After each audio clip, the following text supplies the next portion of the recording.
Stephen Colbert did his first show since the announcement of its cancellation last night. He's got about a year to go until CBS shuts it down for good.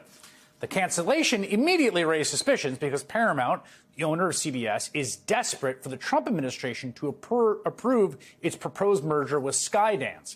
It agreed to pay Trump $16 million to settle an utterly baseless lawsuit. Today, we learned it may be a lot more than that. Trump bragging that in addition to the $16 million, he anticipates receiving $20 million more from the new owners in advertising, PSAs, or similar programming for a total of $36 million. Senator Elizabeth Warren, Democrat of Massachusetts, who sits in the Finance Committee, has said this could be bribery in plain sight. And in response to Trump today, quote, "This reeks of corruption."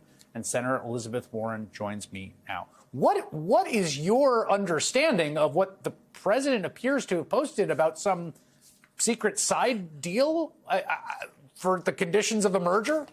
Right. Well, that's what I want to find out.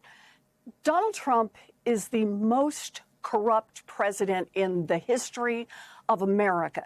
And that's why I'm investigating these settlements. Look, settling under these kind of conditions where Donald Trump gets $16 million funneled into his future presidential library, and it turns out maybe another $20 million from the other party to this hoped-for merger so that they can advance an $8 billion merger. Look, this looks a lot, smells a lot, sounds a lot like you're purchasing favors from the President of the United States. And that's a serious problem. That, if those facts are proven, that sounds a lot like bribery. And even with Donald Trump as president, bribery is still illegal in the United States of America. You know, there's even been reporting, multiple reports, that the lawyers at Paramount have precisely this concern. In fact, there was letters sent by some state representatives in California about this very issue. But we've had reports that basically lawyers inside Paramount were worried that settling the deal would look like bribery. But now it appears, I mean, this is what's kind of mind-blowing. There's some sort of punitive cover in the settlement, right? You get sued, parties settle lawsuits, fine.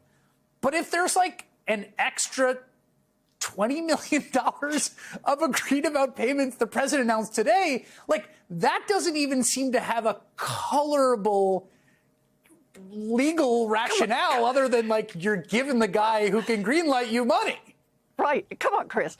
$16 million didn't have a colorable way to explain why it was that this settlement was taking place, given that just across the board, everyone had said there's no merit to this lawsuit. But, there are two things that are going on here that are intertwined. One is the obvious corruption of saying, in effect, that presidential favors are potentially for sale. But the other is the extortion element of this. And that is saying, in effect, to someone like Stephen Colbert, to someone like the Paramount Group that wants to do this merger, Donald Trump can withhold favors. Donald Trump can bring down the power of the United States government to shut down your business transactions, your activities. Shoot, your very popular television program. It's about Donald Trump exercising control over our media and signaling to everybody out there, if you cross Donald Trump, there is potentially a huge price to pay, whether it's blocking a merger, suing ABC, whether it's suing the Wall Street Journal for not liking that the Wall Street Journal has reported more on the Jeffrey Epstein case. And that means that we're watching these two things work together.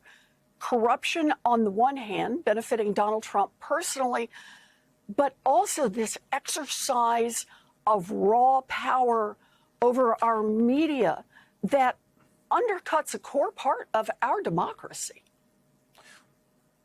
Yeah, you sent a letter to, along with Senators Sanders and Wyden, to David Ellison, who's the CEO of Skydance, he's the son of Larry Ellison, who's obviously a huge Trump supporter. There was a meeting between Ellison and the chair of the FCC, Brendan Carr, just a few days before the announcement that they're abruptly canceling the Late Show with Stephen Colbert. And I said this online, and I'm curious to get your feedback. Like, I don't think it's wildly an overstatement to say that a test of a free society is whether a comedian can make fun of the country's leader on television and not face repercussions. Like, right. That's kind of what it means to live in a free country. And I don't think Donald Trump likes a country like that. And it certainly looks like he's going to do anything in his power to make it not be a country like that. Well, I kind of would like to think that's the minimum bar, to having a strong democracy. But watch what Donald Trump is doing. It's the media, it's universities that he's going after, it's law firms, it's entities, organizations, and individuals who have the capacity to be independent and to push back. And whether they push back with comedy or they push back with lawsuits or they push back by just doing academic papers that show what a mess you have gotten our country into. All of those are important in a democracy. All of those entities that can push back, that's a part of what keeps us free and keeps our democracy strong. And it's why it is so important that we can't just look the other way. We can't say, well, it's late night television, so maybe it won't be as much fun to tune in if Stephen Colbert's not there. Yep. No, it's something much more important is at stake here. And it's why we all have to speak out and why investigating these settlements is so important.